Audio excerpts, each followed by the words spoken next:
I will never forget the pale face of Mrs. Sarah when she grabbed my arm at my mother-in-law's gate. "Do not go in," she whispered urgently, her eyes wide with terror. Her whole body was shaking as she looked nervously over her shoulder at the house with its closed windows. I barely had time to process her words when the deafening sound of police sirens shattered the afternoon silence and 2 patrol cars screeched to a halt in front of the house. What I discovered in the following hours would completely destroy everything I thought I knew about the man who had slept beside me for 7 years. The father of my 5-year-old son, who was sleeping in the back seat of the car after our surprise trip to visit his sick grandmother. But before I go on, make sure you subscribe to the channel and write in the comments. Where are you watching this video from? We love to know how far our stories are reaching. It all started 4 days ago. I was making dinner when Richard came home pale, talking on the phone. I turned off the stove and walked over, worried about his expression. Yes, I understand. I'll be there as soon as possible." He hung up and looked at me with eyes full of concern. "My mother is sick, very sick. I need to go to her house right now." Mrs. Beatrice lived in a small town, a quaint little town about 3 hours away. She was a strong woman, rarely sick, which made the news even more alarming. "What's wrong with her? Is it serious?" I asked, already thinking about what we would need to pack. "I don't know for sure. The family doctor called. He said she has a high fever. She's delirious. It could be pneumonia." Richard was already pulling a suitcase out of the closet. "You stay here with Petey." "We don't know what she has. It could be contagious. I don't want to risk exposing you two." I agreed, though reluctantly. Mrs. Beatrice and I always had a close relationship, different from most daughters-in-law with their mothers-in-law. She welcomed me like a daughter from day one, and the idea of not being there to help her bothered me. "Call me when you get there, please, and keep me updated on how she's doing." Richard nodded distractedly while tossing some clothes into the suitcase. 20 minutes later, he kissed my forehead and Petey's head, who was watching cartoons in the living room, and left. Over the next 2 days, I only received short messages from Richard. "Made it safely. We're at the doctor. She's resting now. Situation under control." The 3rd day, however, silence. My calls went straight to voicemail. My messages went unanswered. A growing anxiety began to take hold of me. I tried to convince myself that Richard was probably busy taking care of his mother, maybe in a hospital with bad cell service. But something in the back of my mind kept nagging me. 7 years of marriage had taught me to recognize when something wasn't right. On the morning of the 4th day, I made a decision. Petey and I would make a surprise visit. Maybe Mrs. Beatrice was better, and our presence would cheer her up. If she was worse, Richard would need support, and I could help take care of her. "Petey, what if we go visit Grandma? We can give her and Daddy a surprise," I suggested during breakfast. Petey's eyes lit up. "We're going to see Grandma. Can I bring her the drawing I made for her?" "Of course, my love. She'll love it."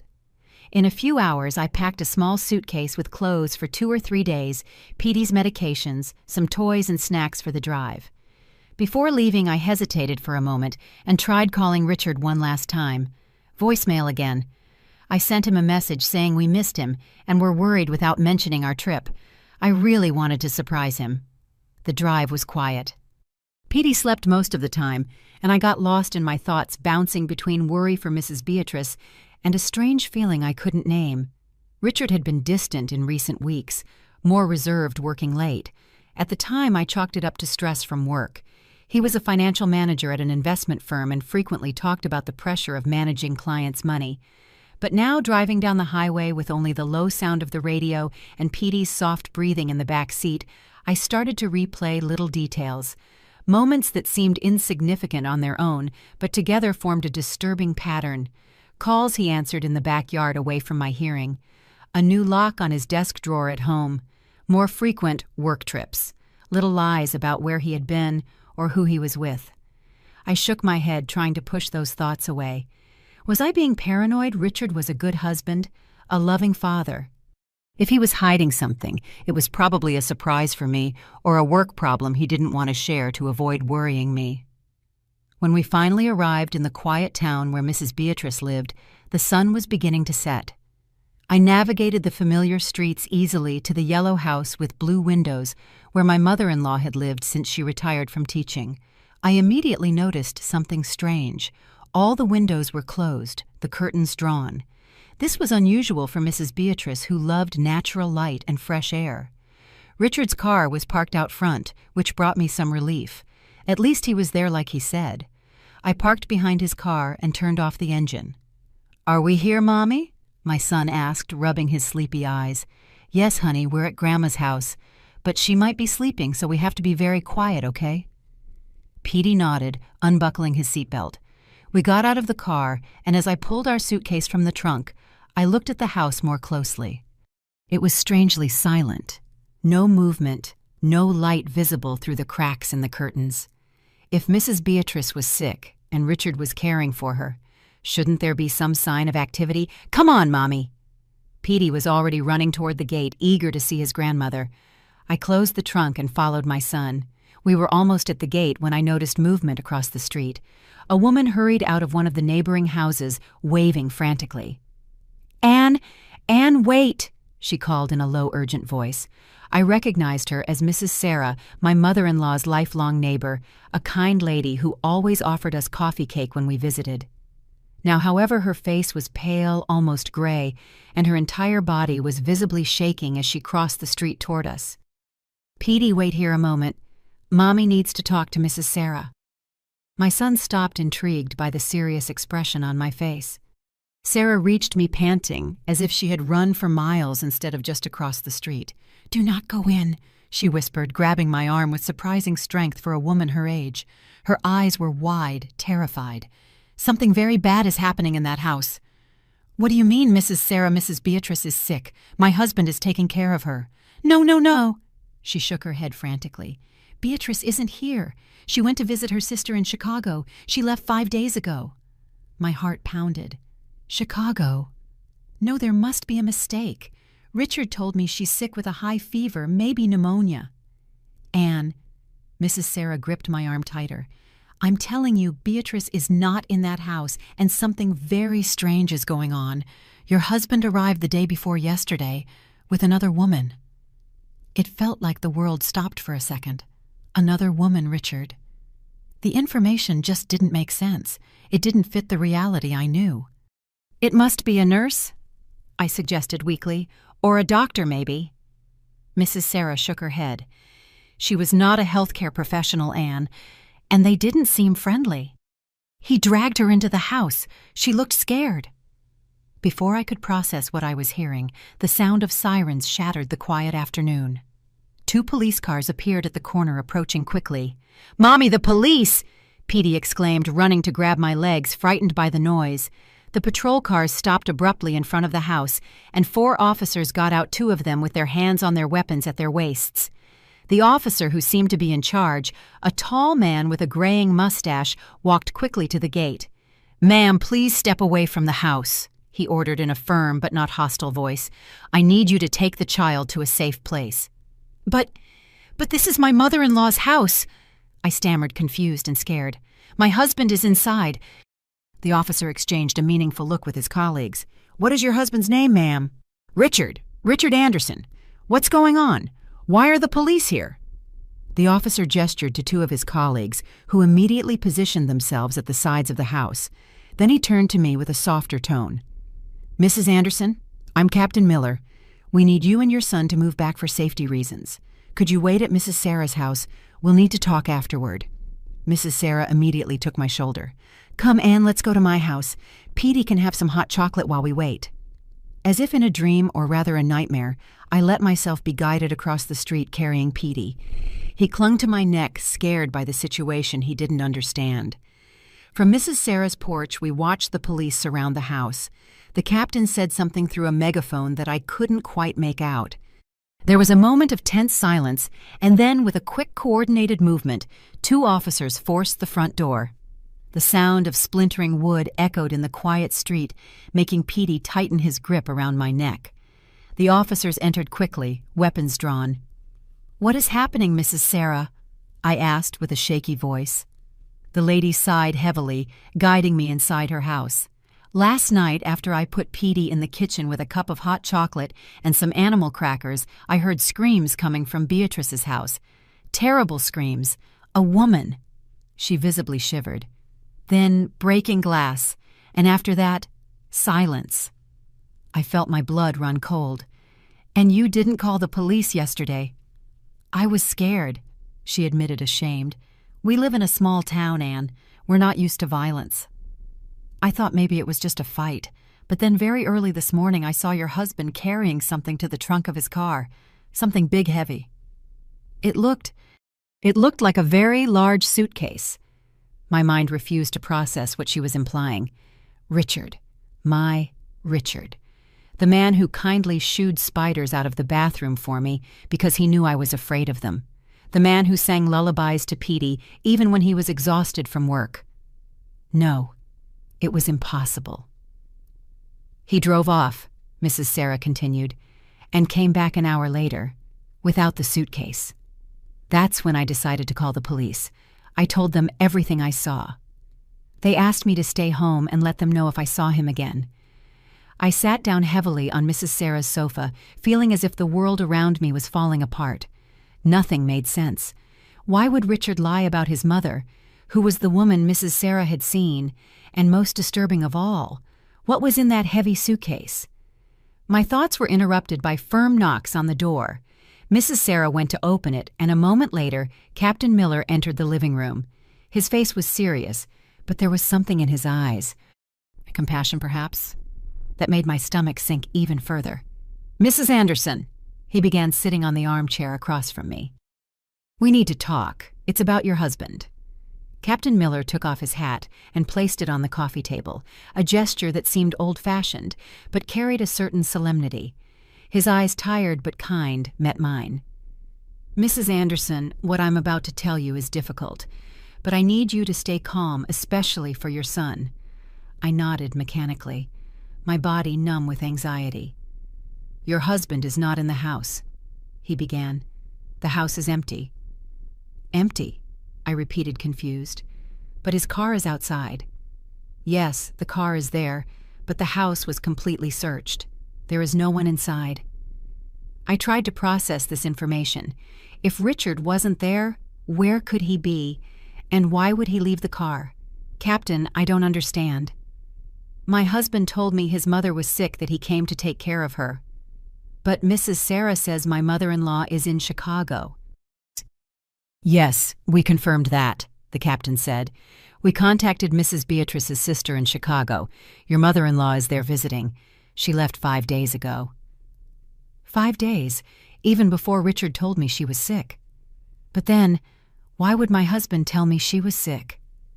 The captain sighed, a heavy sound that seemed to carry the weight of many unpleasant truths he had delivered over the years. Mrs. Anderson, there's more. We found disturbing evidence in the house. I'd like you to come with me to take a look, but... He looked meaningfully toward the kitchen, where Petey was still sitting. I'll stay with the boy, Mrs. Sarah offered immediately. He can watch a cartoon on television while you talk. After setting Petey up in front of the TV with his cookies and hot chocolate, I followed the captain outside. The street was now full of curious onlookers, kept at a respectable distance by 2 officers. Another officer was taking photos of Richard's car. We're examining the vehicle, the captain explained, looking for evidence. Evidence of what? I wanted to ask, but something held me back. Perhaps the fear of the answer.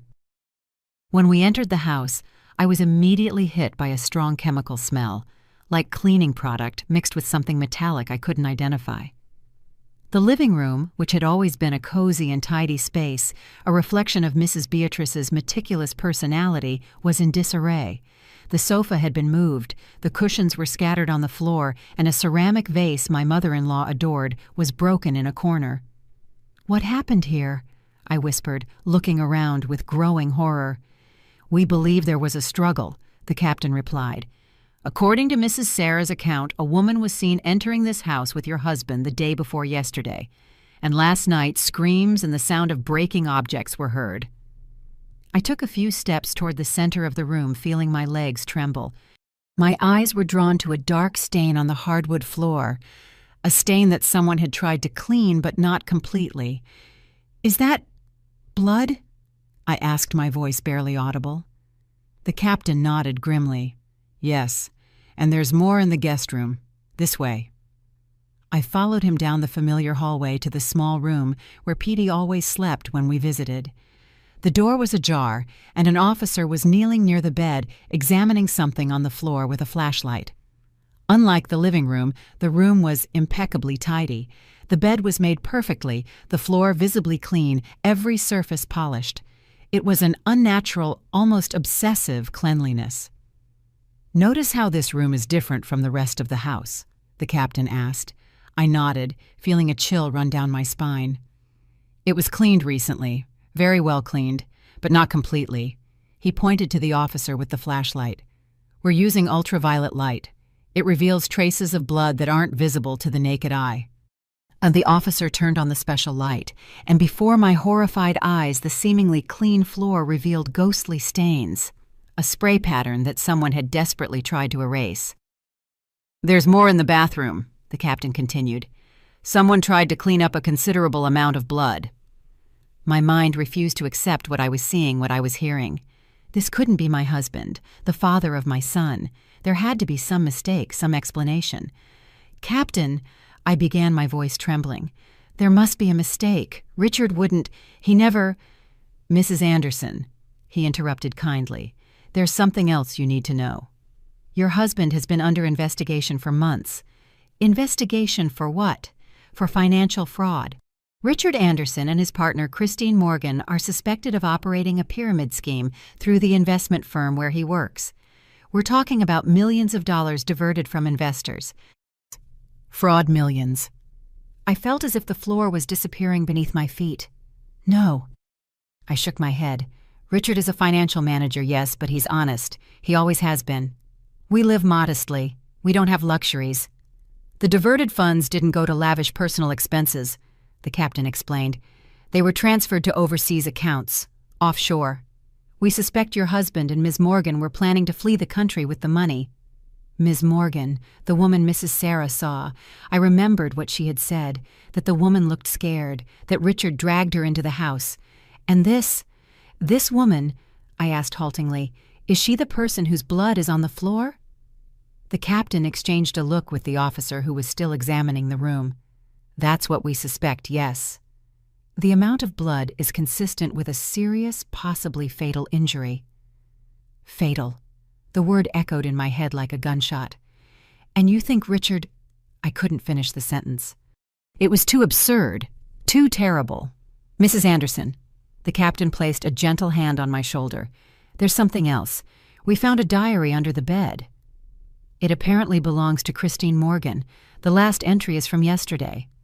In it, she writes about discovering that your husband planned to betray her to keep all the money for himself. She confronted him, and he became violent." Violent. A word I never associated with Richard. In 7 years of marriage, I never saw him lose control. I never saw him raise his voice, much less his hand. How could this be the same man I staggered to the edge of the bed and sat down unable to stand any longer? My head was spinning with the amount of information, each piece more devastating than the last. "And the suitcase?" I asked, almost involuntarily remembering Mrs. Sarah's account. The captain hesitated as if weighing how much he should tell me. "We're looking for it. Your husband was seen leaving with the suitcase this morning, driving out of town. He returned without it an hour later. We have teams searching the region, especially isolated areas like the hills or the reservoir." A shiver ran through my body as I understood the implication. They were looking for a body, Christine Morgan's body. At that moment, the officer in the room stood up abruptly. "Captain, we found something." He was holding a small, shiny object with tweezers. It was a delicate bracelet, gold, with small blue stones. I had never seen it before. "It's not mine," I said automatically. "And it's not Mrs. Beatrice's either. It probably belongs to Christine Morgan." The captain nodded, gesturing for the officer to put the evidence in a plastic bag. My phone rang suddenly, making me jump. I pulled it out of my pocket with trembling hands. An international number was on the screen. "It might be my mother-in-law," I said, showing the phone to the captain. He nodded. "Answer it, and put it on speaker, please." With my heart racing, I answered. "Hello." Anne, thank God."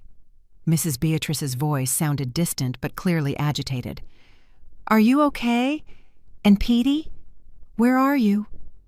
"We're fine, Mrs. Beatrice," I replied, trying to keep my voice calm. We're at your house, actually." There was a moment of confused silence on the other end. "At my house, how, Anne? I'm in Chicago at my sister's."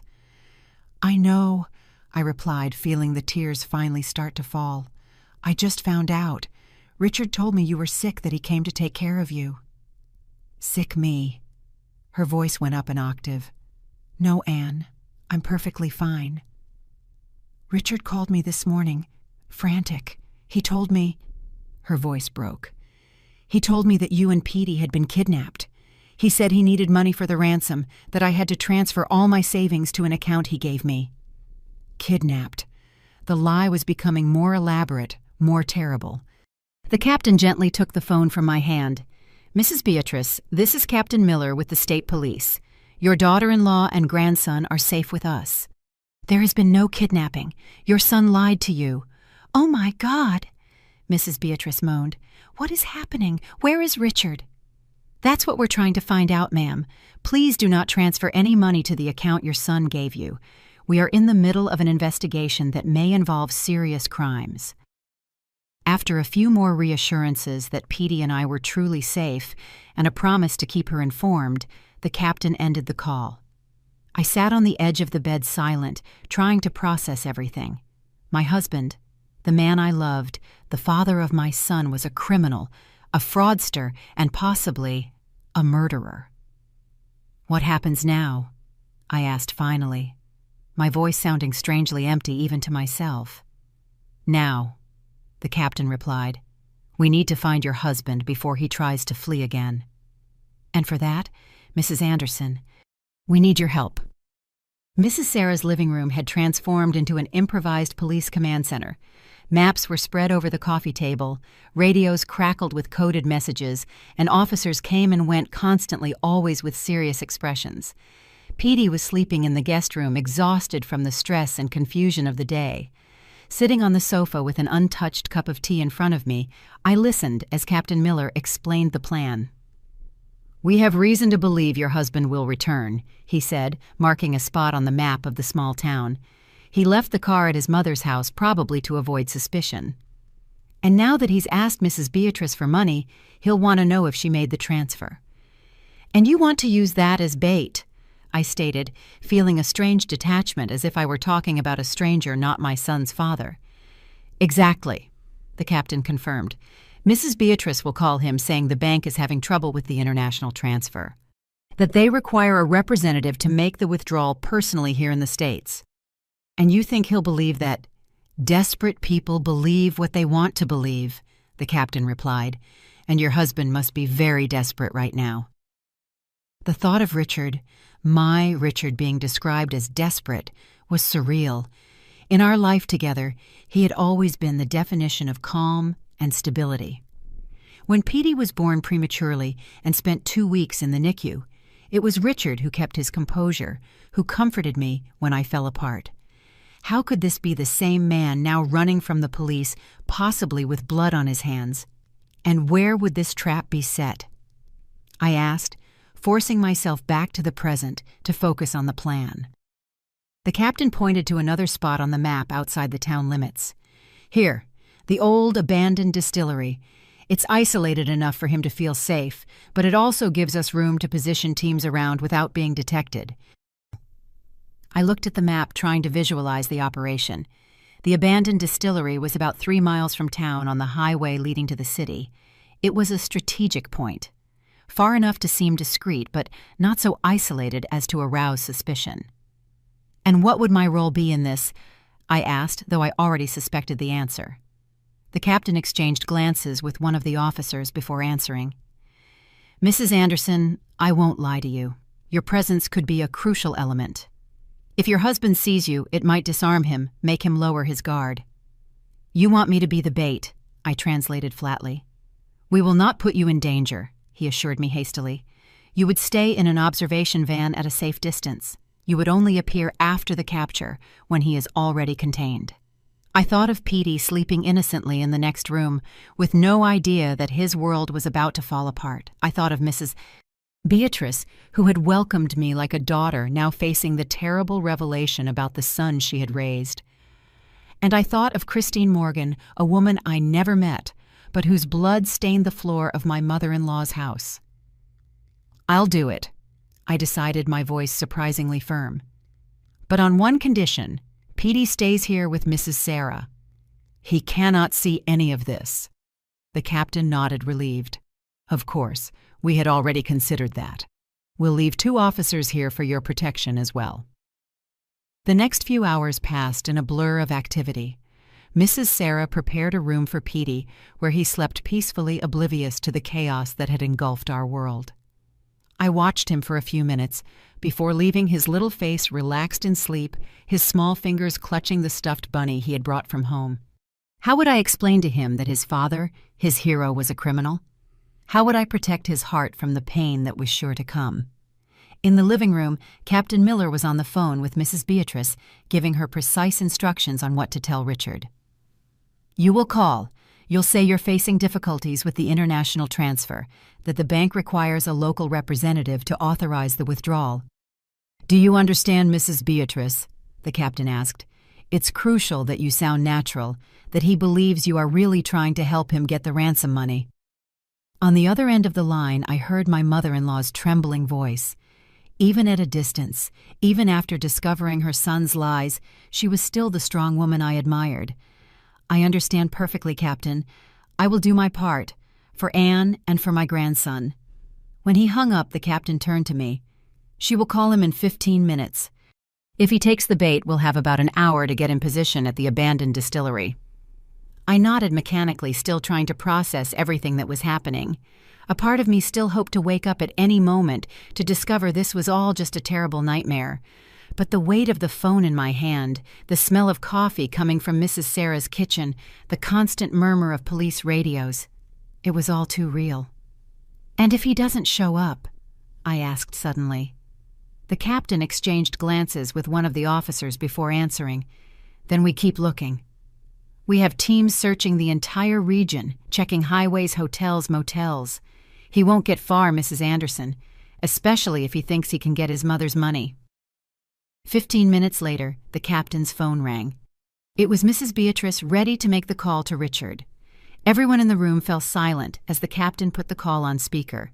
The phone rang once, twice, 3 times. Just when I thought it would go to voicemail, my husband's familiar voice came on the line. "Mom, did you get the money?" It was Richard's voice, but at the same time it wasn't. There was a coldness, a hardness I had never noticed before. Or maybe it was always there, and I just didn't want to see it. "Richard's son." Mrs. Beatrice's voice trembled genuinely. She didn't need to fake the desperation.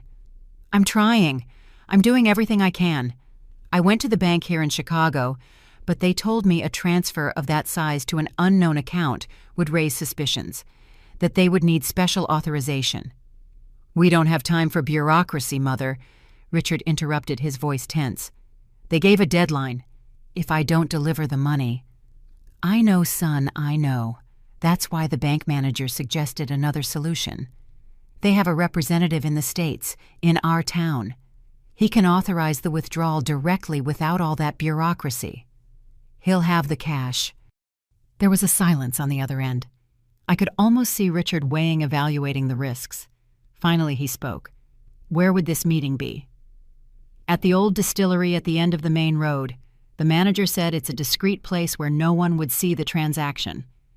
Another silence, longer this time. "When?" he finally asked. "This afternoon at 5. He'll be alone with a black briefcase." "You need to go alone too, Richard. He was very clear about that." "And will the money all be there?" "Everything I asked for. Yes, son, all my retirement money, my life savings. But it's worth it if it brings Anne and Petey back safely." The mention of our names made my stomach churn. How could he use the people he supposedly loved like this? "All right," Richard said after a pause. "I'll meet him." "But if this is a trap, Mother, if something goes wrong—" "It's not a trap, son. Mrs. Beatrice's voice broke. "It's your mother trying to help. Please, bring my grandson and my daughter-in-law back safely." The call ended. Everyone in the room let out the breath they were unconsciously holding. "He took the bait," the captain announced, already standing up and signaling to the other officers. "Let's get ready." The next hour was a flurry of activity. Unmarked police cars left at strategic intervals to avoid suspicion. Bulletproof vests were distributed. Radios were checked.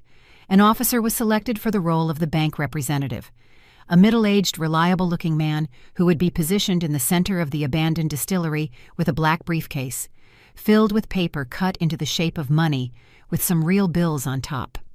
Before leaving, I went to the room where Petey was sleeping and kissed his forehead. "Mommy will be back soon," I whispered. "I love you more than anything."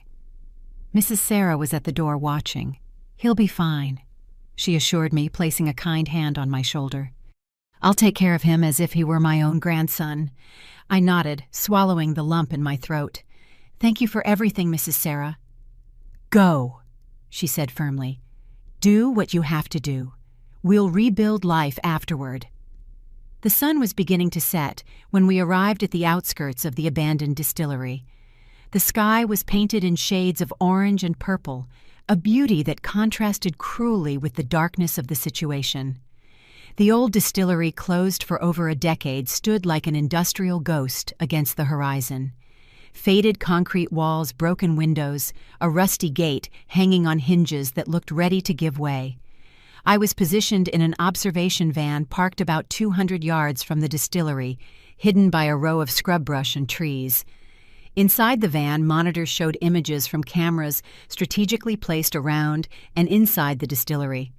The officer disguised as the bank representative was already in position in the center of what was once the main hall of the distillery, a black briefcase at his side. "He'll be here soon," murmured Captain Miller, sitting next to me in the van. "Stay calm, Mrs. Anderson. Everything will be fine." I wanted to believe him. I wanted to believe that after this terrible day I could start rebuilding some kind of life for Petey and me.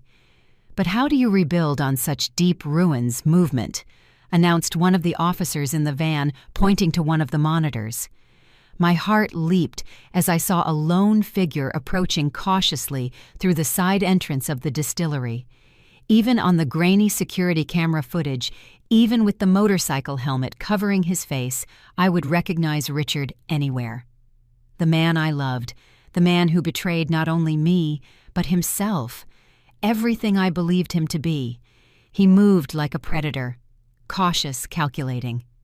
He stopped at a safe distance from the disguised officer watching. His right hand was hidden inside his jacket. "He's armed," the captain murmured, bringing the radio to his lips. "Team's in position. Suspect is armed." The disguised officer gestured toward the briefcase, trying to lure Richard closer. "Are you from the bank?"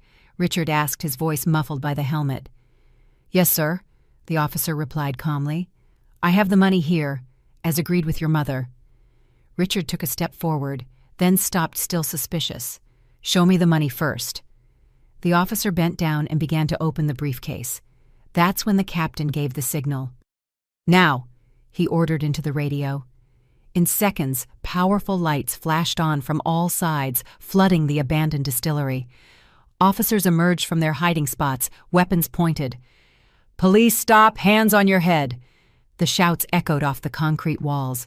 Richard froze for an instant.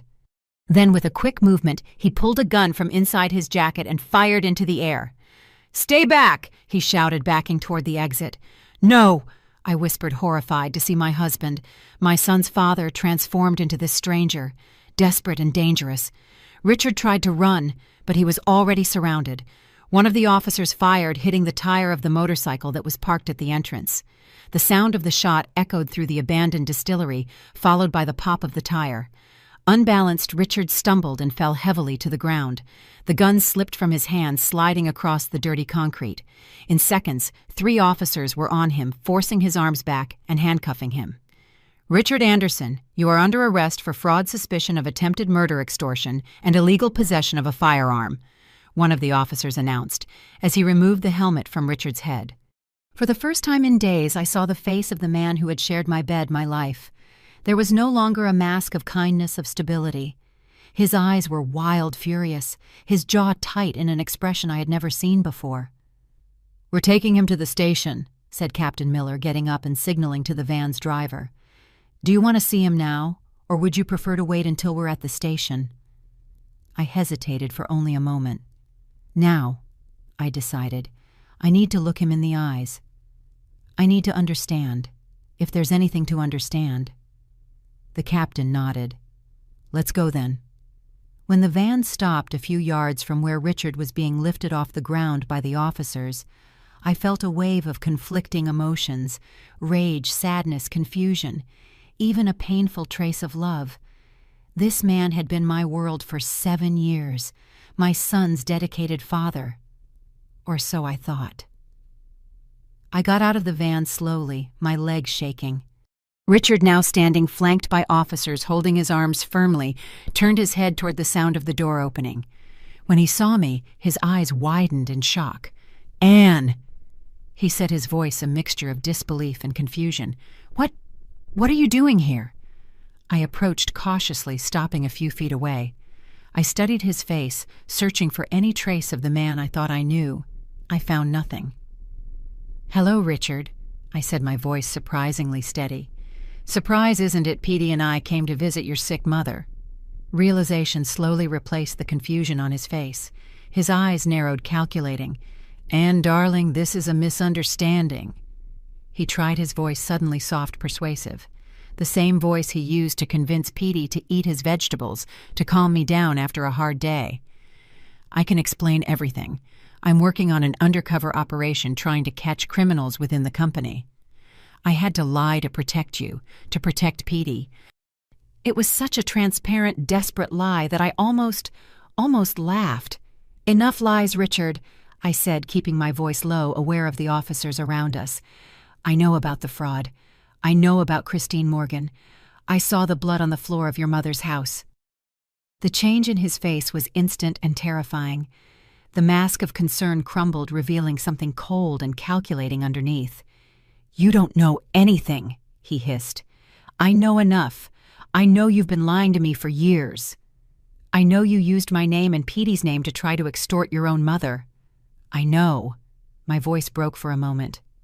"I know you might have killed a woman and hidden her body." Richard didn't deny it. He showed no remorse. Instead, he looked at me with a coldness that made me tremble.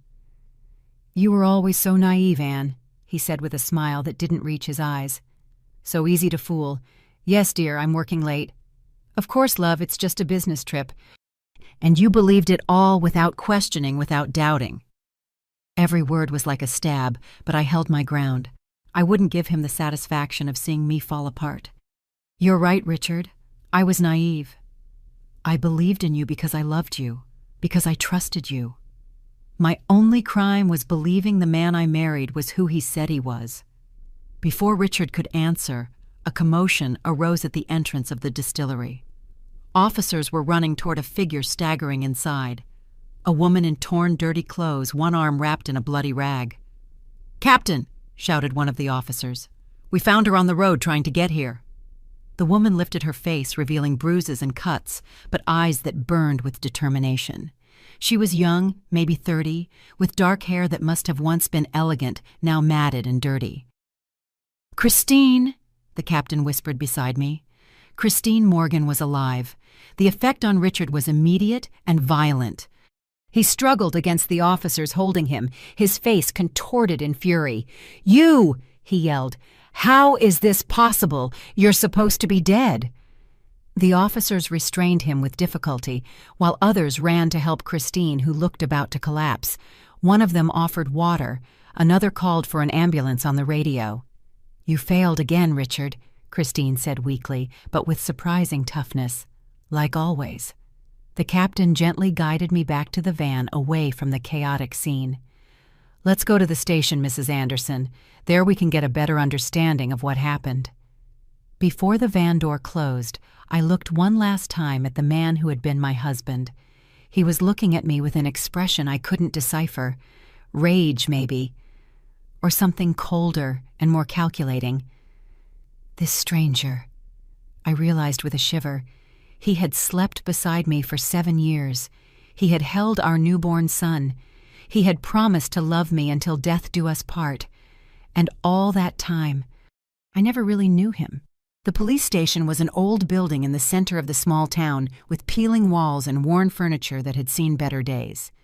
Sitting in an uncomfortable chair in Captain Miller's office, with a cup of bad coffee cooling in front of me, I waited for Christine Morgan to be brought in, after receiving first aid from the paramedics. She refused to go to the hospital until she spoke with us, the captain explained, entering the room after checking on the situation. The wounds are serious, but they don't appear to be fatal. She's a strong woman. I nodded silently, still trying to process everything. Christine Morgan, the woman I had automatically hated hours ago, the other woman in my husband's life. Now I felt only a strange connection to her, both victims of the same man, though in different ways. "And Richard?" I asked. "He's in the interrogation room. He asked for a lawyer, which is his right. But with the evidence we have, plus Ms. Morgan's testimony, there's not much room for a defense." The door opened and 2 officers entered, escorting Christine. She looked better than at the distillery. Her face had been cleaned, revealing bruises in various stages of healing, and her arm was now properly bandaged. But it was her eyes that caught the attention, dark and tense with a determination that seemed to overcome the physical pain. She sat across from me on the other side of the table, and for a moment we just looked at each other. 2 women whose lives had been destroyed by the same man. "I'm Anne," I said, finally extending my hand out of impulse. She looked at my outstretched hand, hesitated for a second. Then she shook it briefly. "Christine." Her voice was stronger than I expected, with a slight accent I couldn't place. The captain cleared his throat, turning on a recorder on the table. "Ms. Morgan, if you feel well enough, I'd like you to tell us exactly what happened at Mrs. Beatrice Anderson's house." Christine took a deep breath, glancing quickly at me before beginning her story. "I met Richard 3 years ago at the investment firm where I worked. I was a financial consultant specializing in attracting new investors." She paused, wetting her dry lips. "At first it was just a professional relationship. Richard had brilliant ideas. He knew how to make money grow. I had the contacts, the ability to win clients' trust." "When did you start defrauding investors?" the captain asked. Christine looked down for a moment. "It started small. A diversion here, another there. Then it grew. Richard was convincing. He said the clients would never notice, that it was money they would never miss." As she spoke, I tried to reconcile this image with the Richard I knew, the man who questioned if we should really accept the incorrect change a cashier had given us, the man who regularly donated to Petey's school coat drive. "In the last year, things started to get complicated," Christine continued. "Some clients started asking questions, demanding detailed statements. We realized it was only a matter of time until everything came to light. And that's when you decided to flee," the captain finished. "Yes, Richard suggested we leave the country, start a new life abroad. We had transferred most of the money to overseas accounts. Everything was ready." Christine stopped, her eyes fixed on me. "He told me he was single, that he had no family. I only found out about you and your son later, after it was already too late." I felt a lump in my throat. Richard hadn't just lied to me. He had lied to her, too. We were both just pieces in his elaborate game. "What happened at his mother's house?" I asked, my voice almost a whisper. Christine closed her eyes for a moment, as if gathering strength. "When things started getting dangerous in the city, Richard suggested we hide out at his mother's house. He said she was out of town, that the house would be empty. He said we'd stay there for a few days until we got the final documents to leave the country." She lightly touched the bandage on her arm before continuing. "The first night, everything seemed normal. Richard was tense, but I attributed it to the situation. The second night, while he was in the shower, I grabbed his phone to check some transfers we had made. That's when I saw everything." "What did you see?" the captain asked. "Messages to a contact in Cancun arranging a single plane ticket, not 2, just 1, in Richard's name. And transfers.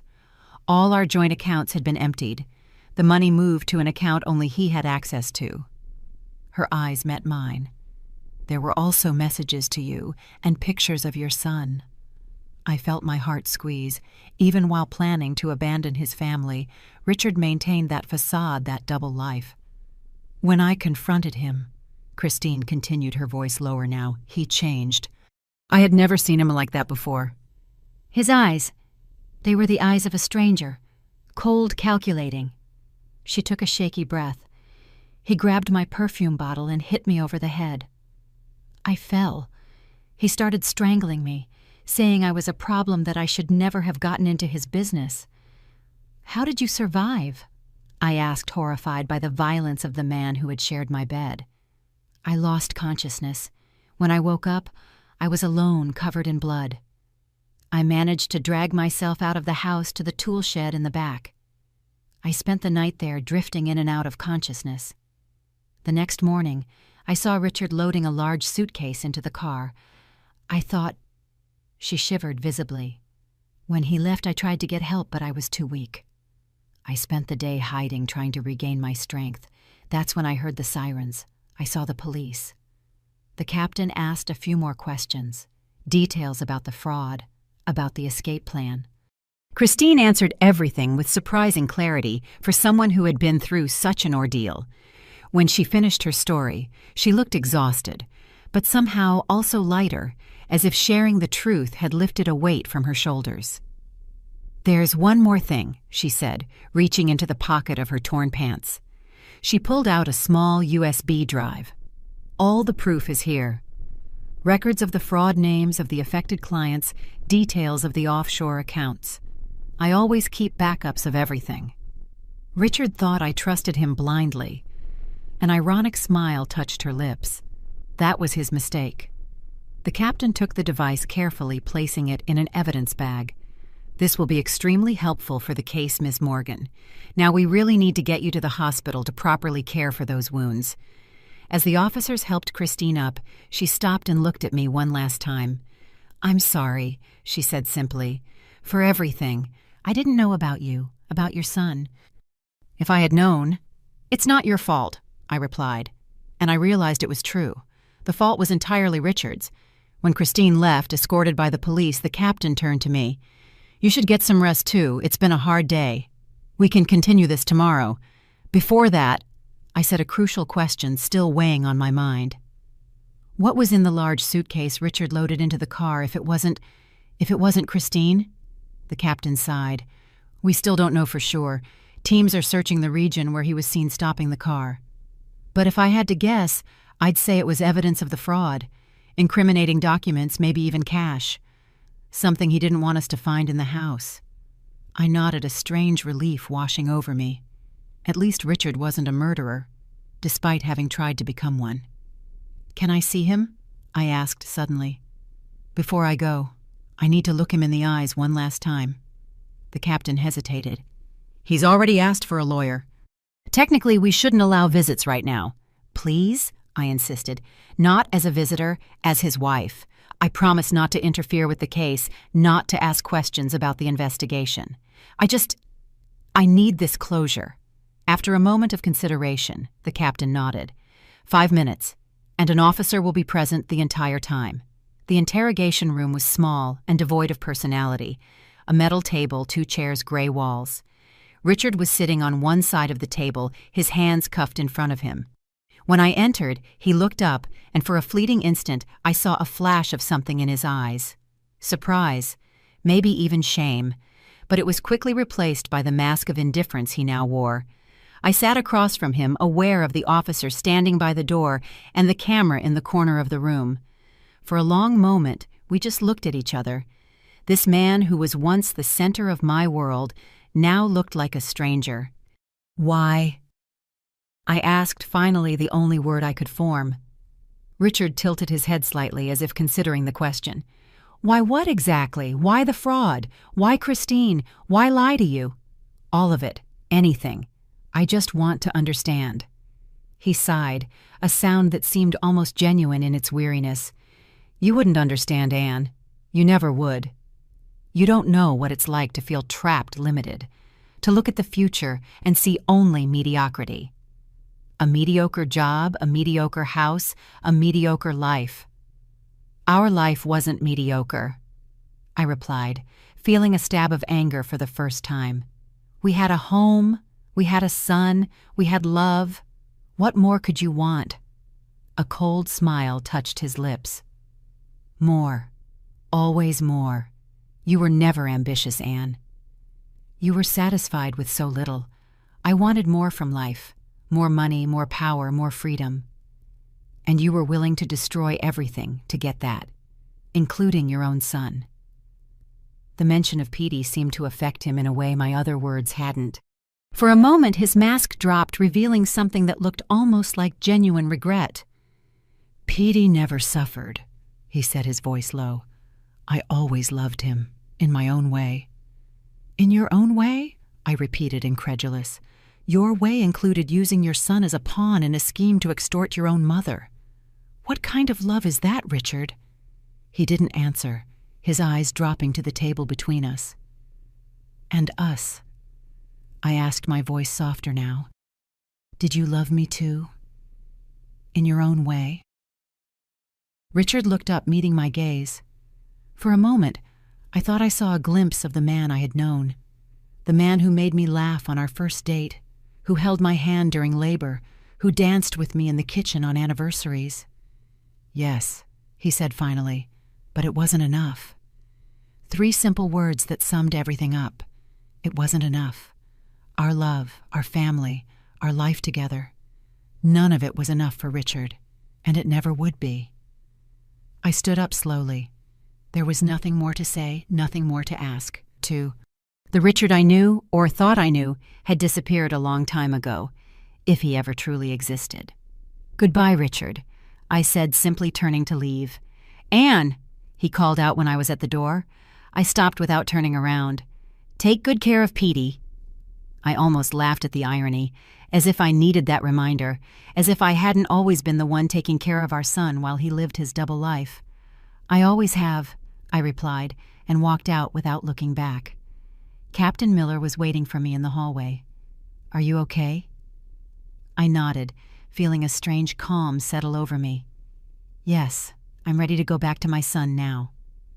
When we returned to Mrs. Sarah's house, it was late at night. Petey was still sleeping, oblivious to the hurricane that had devastated our lives. I sat on the edge of the bed where he slept, watching his peaceful little face, his long eyelashes, his chest rising and falling in quiet breaths. How would I protect this little heart from what was to come, Mrs. Sarah appeared in the doorway holding a steaming cup of tea. I thought you might need this, she said, gently handing me the cup. Thank you, I murmured, accepting the hot tea gratefully. For everything. She sat next to me on the bed, looking at Petey lovingly. He's strong, like his mother. He's going to get through this. How do I explain to him that his father is never coming home again? That everything we knew was a lie? Mrs. Sarah sighed, a sound heavy with wisdom gained through many years and many heartaches. You don't explain it all at once, not to a 5-year-old. You tell him what he can understand, what he needs to know. That Daddy did something bad and needs to be away for a while. That it has nothing to do with him, that it's not his fault. And when he gets older, when he starts asking more questions, then you tell him more, as he's ready to hear it. The truth is a weight, Anne. You don't put too heavy a weight on shoulders that are too small. She touched my hand gently. But that's for tomorrow. Tonight, you rest. You get your strength back. I nodded, feeling the exhaustion finally overwhelm me. I finished the tea and lay down next to Petey, carefully hugging him so as not to wake him. His warmth, his familiar smell were like a balm for my shattered soul. I didn't think I would be able to sleep, but the physical and emotional exhaustion soon took over, pulling me into a deep and dreamless sleep. The next morning I woke up to Petey poking my face. Mommy, Mommy, wake up. Where's Grandma? We came to see Grandma, remember? Reality hit me in a painful wave. For a moment I almost wished it was all just a terrible nightmare I had just woken up from. But the unfamiliar room, Richard's absence, Mrs. Sarah's worried expression in the doorway, everything confirmed the nightmare was real. Petey, my love. I began sitting up and pulling him onto my lap.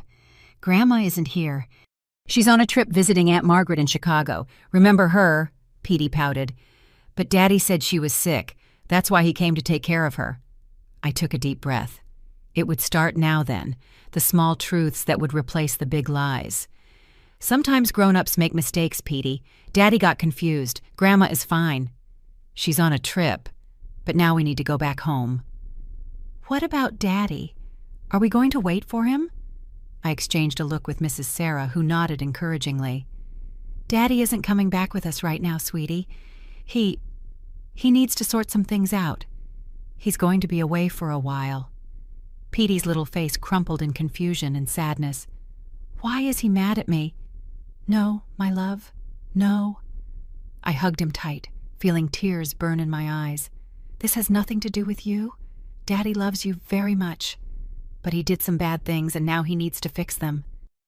Like when you break a toy and you need to fix it. Understand? Petey nodded slowly, though I knew he didn't fully understand. How could he? Even I couldn't fully understand how the man I loved had transformed into a criminal, a stranger. After a simple breakfast prepared by Mrs. Sarah, we packed our few things. Captain Miller showed up to drive us back home, as my car would have to stay for the investigation. We can stop by the station first, he suggested discreetly, while Petey was distracted saying goodbye to Mrs. Sarah's cat. There are some documents that need to be signed, and we need to discuss the next steps. At the station, while Petey colored in pictures in the waiting room, under the supervision of a kind officer, I was informed about what to expect in the coming days and weeks. Your husband will be formally charged with financial fraud, attempted murder, extortion, and illegal possession of a firearm, the captain explained. With the evidence we have, plus Christine Morgan's testimony and the USB drive with the fraud records, the case is quite solid. He will likely face a long sentence. I nodded mechanically, signing the documents that were presented to me. And the victims of the fraud, I asked, will there be any way to recover their money? We're working on that. Some of the money may be recovered from the offshore accounts, but it will take time. And unfortunately, it's likely that not all of it will be recovered. A new wave of shame hit me. Even though I hadn't consciously participated in the fraud, I was Richard's wife. In the eyes of many, I would be an accomplice, or at least negligent. You mustn't blame yourself, the captain said, as if reading my thoughts. All the evidence indicates that you had no knowledge of your husband's criminal activities. You are also a victim in this story. We left the station with heavy hearts, but with a plan. We would return to our house. A house that now seemed like a stage, a backdrop where Richard had played his role of devoted husband and father. I would gather our documents, contact a lawyer, and begin the divorce proceedings. Then we would probably have to move. Start over somewhere else, away from the pitying looks, the whispers, the inevitable questions. During the drive back, Petey fell asleep in the back seat of the police car. I watched the landscape pass by the window. Fields and small towns that seemed to belong to another world. A parallel reality where normal families lived normal lives, without devastating secrets, without unthinkable betrayals. Do you have family who can help you? The captain asked as he drove. My parents live down south, almost 1,000 miles away. I have a sister in the city. I'll contact them, tell them what happened. The idea of making those calls, of saying the terrible truths I had discovered out loud, made my stomach churn. And Richard's mother, Mrs. Beatrice. She said she'll come back from Chicago as soon as she can. I'm worried about her. This is going to destroy her. She seems like a strong woman, the captain commented. Like you. I looked at him, surprised by the comment. Strong, I don't feel strong. I feel broken. Even so, you faced one of the worst betrayals possible. You discovered the man you shared your life with was a criminal, maybe even a near murderer.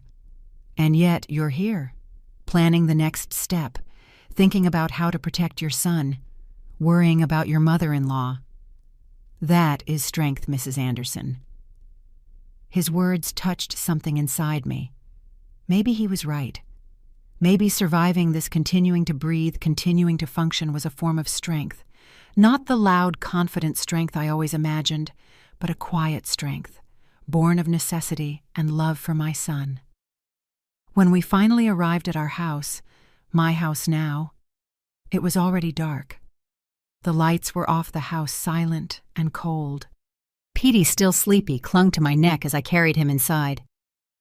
"Thank you for everything, Captain," I said, stopping at the door. "I'll stay in touch," he replied. "And remember, you're not alone in this." I nodded, grateful for the support, and went inside, closing the door behind me. There, in the silence of our living room, looking at the family photos on the wall, smiles frozen in moments that now seemed to belong to strangers, I finally felt the full reality of my situation. The man I loved, the father of my son, was a criminal, a liar, a stranger. Our life together had been built on lies, and now I was alone, facing an uncertain future, trying to protect my son from truths that even I couldn't fully comprehend. But as I watched Petey fall asleep in his bed, surrounded by his favorite toys, I realized that despite everything, there was still truth in my life. The love for my son was real.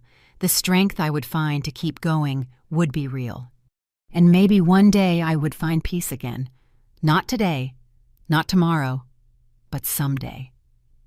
With that silent promise, I lay down next to Petey and finally allowed the tears to come.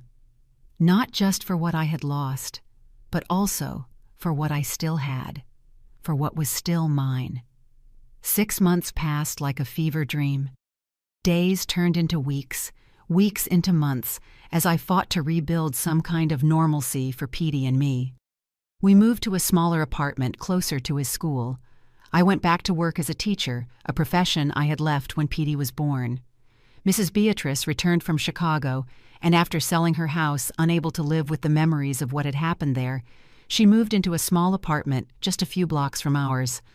It was a period of painful adjustments and even more painful discoveries.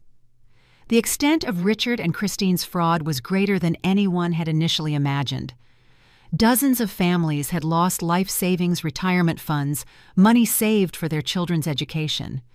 Each new revelation was like a wound reopened, each newspaper headline a reminder of the man I thought I knew. Petey asked about his father almost every day at first. "When is Daddy coming back? Why can't we visit him? Doesn't he love us anymore?" Each question was a dagger in my heart. Following the advice of a child therapist, we started seeing I responded with simple truths appropriate for his age, always reaffirming that his father's love for him was real, even if his actions had been wrong. Gradually, the questions lessened. Richard's absence became part of our new normal. Petey adapted with the surprising resilience that children have. I, on the other hand, still woke up sometimes in the middle of the night in a cold sweat, dreaming of the blood on the floor of Mrs. Beatrice's house, of the heavy suitcase Richard had loaded into the car. The trial began on a rainy autumn day. The gray sky seemed to reflect the seriousness of the occasion. The courtroom was packed. Journalists, victims of the fraud, curious onlookers. I sat in the front row next to Mrs. Beatrice. Her face, always so lively and expressive, seemed to have aged a decade in 6 months. But her eyes held a quiet determination, a silent strength that I had learned to admire even more. "It's going to be okay," she whispered, squeezing my hand as the officers announced the judge's entrance. When the side doors opened and Richard was brought in, I felt my heart race. He was wearing a gray suit very different from the prison uniform he had worn the last time I saw him. His hair was neatly combed, his appearance impeccable as always. For a fleeting moment, he looked like the man I married. Elegant, controlled, confident. Our eyes met briefly. Something passed through his. Regret, maybe, or just calculation. I looked away, unable to hold that connection any longer. The prosecutor stood up, a tall, thin man with thick-framed glasses. His voice echoed through the silent room as he detailed the charges. Aggravated financial fraud, attempted murder, extortion, illegal possession of a firearm. "This case, he declared, looking directly at the jury, is not just about stolen money, although millions were diverted. It's about betrayed trust. Trust of clients who believed they were investing in their future. Trust of a business partner who almost lost her life. Trust of an elderly mother emotionally manipulated. And most deeply, He paused, glancing briefly at me. Trust of a family who believed they knew the man living under their roof. As the prosecutor continued to detail the evidence, fraud documents victim testimonies, Christine's account of the attempted murder. I studied Richard. His face remained impassive, a mask of calm that I now recognized as his most effective defense. Only occasionally did a muscle in his jaw tighten, the only visible sign of tension. When it was Christine's turn to testify, she entered the room with firm steps. The physical wounds had healed, but something in her eyes, a caution, a distrust, suggested the emotional wounds were still fresh. Dressed in a simple suit, hair pulled back in an austere bun, she looked very different from the bloody and desperate woman I had seen 6 months ago. Her testimony was clear and direct. She described how she met Richard, how he brought her into the fraud scheme with promises of quick wealth, how she gradually realized the extent of his lies. And then, in graphic detail, she recounted the night he tried to kill her. "He changed in an instant," she said, her voice surprisingly steady. "One moment we were arguing about the money, about the tickets, about his plans to abandon me. The next second his eyes, they transformed. He grabbed my perfume bottle from the dresser and hit me in the head." She lightly touched her temple where a thin scar was still visible. "When I fell, he started strangling me. He said I was a problem, that I knew too much, that I talked too much, that no one would miss me." The defense attorney, a middle-aged man with a perpetually skeptical expression, did his best to discredit Christine's testimony. He suggested she was just as guilty as Richard in the fraud, that she was trying to get a lighter sentence by blaming him for everything. He insinuated that the fight had been mutual, that she had attacked Richard first. But Christine remained unshakable. "Yes, I participated in the fraud. I never denied it. I am prepared to face the legal consequences of my actions, but no, I did not attack Richard. And no, I did not invent the attempted murder. The medical records, the photos of my injuries, the blood found in the house, all of it confirms my version. Richard Anderson tried to kill me because I found out he planned to betray me, keep all the money, and abandon me. When it was my turn to testify, I felt a strange detachment, as if I were talking about someone else's life. I answered the prosecutor's questions clearly, recounting the day I arrived at Mrs. Beatrice's house, Mrs. Sarah's warning, the discovery of the blood, the revelation about the fraud. The defense attorney was more aggressive with me than he had been with Christine. He insinuated that I must have suspected Richard's activities, that it was impossible to live with someone for so many years without noticing discrepancies. "You never questioned the origin of the resources that supported your lifestyle?" he asked, his voice loaded with insinuation. "What lifestyle?" I retorted, feeling a spark of indignation. "We lived modestly. Richard's salary at the investment office was good, but not extravagant. Our house was mortgaged. Our car was a basic model. There were never signs of unexplained wealth. And the frequent business trips, the secret calls, the extended hours at work, you never suspected anything. Suspected what exactly? That my husband was committing fraud, that he was leading a double life. No, I never suspected that. I trusted him." I looked directly at Richard as I spoke the last words. That was my only mistake. Over the following days, more witnesses were called, victims of the fraud, police officers involved in the investigation, forensic experts who analyzed the evidence of the attempted murder. The prosecution's case was solid, almost irrefutable. The defense tried to argue that Richard had been manipulated by Christine, that she was the mastermind behind the fraud. He tried to downplay the severity of the assault, suggesting Richard had acted in the heat of the moment with no real intention to kill. But the evidence, including searches found on Richard's computer about how to hide a body and how deep to bury, contradicted that narrative. On the second to last day of the trial, Richard finally had the chance to speak. He stood up slowly, adjusted his suit jacket, and looked around the room before fixing his gaze on the judge. "Your Honor, ladies and gentlemen of the jury," he began, his voice calm and measured. "I am not going to deny the accusations against me. The evidence is clear." A murmur went through the room. No one expected a confession at this point. "I committed fraud. I deceived people who trusted me. I betrayed my business partner. My mother." He paused, glancing briefly in my direction. "And my family." I kept my expression neutral, although inside I was in turmoil. Was this another performance, another manipulation, or was there some genuine truth in his words? "I have no excuses for my actions," he continued, "only explanations which I know do not lessen the severity of what I did." I started with small diversions, believing I could pay the money back before anyone noticed. But one lie led to another, one diversion to a larger one, and soon I was trapped in a web of my own making. He took a deep breath before continuing. "As for the accusation of attempted murder against Christine Morgan," his eyes flickered briefly to her sitting on the other side of the room. "There was an altercation, yes. I lost control. I acted violently, thoughtlessly. I did not intend to kill her, only to silence her. When I realized the magnitude of what I had done, I panicked and fled. It was cowardice, I know." "And your wife?" "Your son?" the judge asked. An unusual intervention, but one that seemed to vocalize the question everyone in the room was asking. "The fake kidnapping to extort your mother." Richard looked down for the first time. "That was my lowest point," he admitted. "I was desperate. I needed money to run.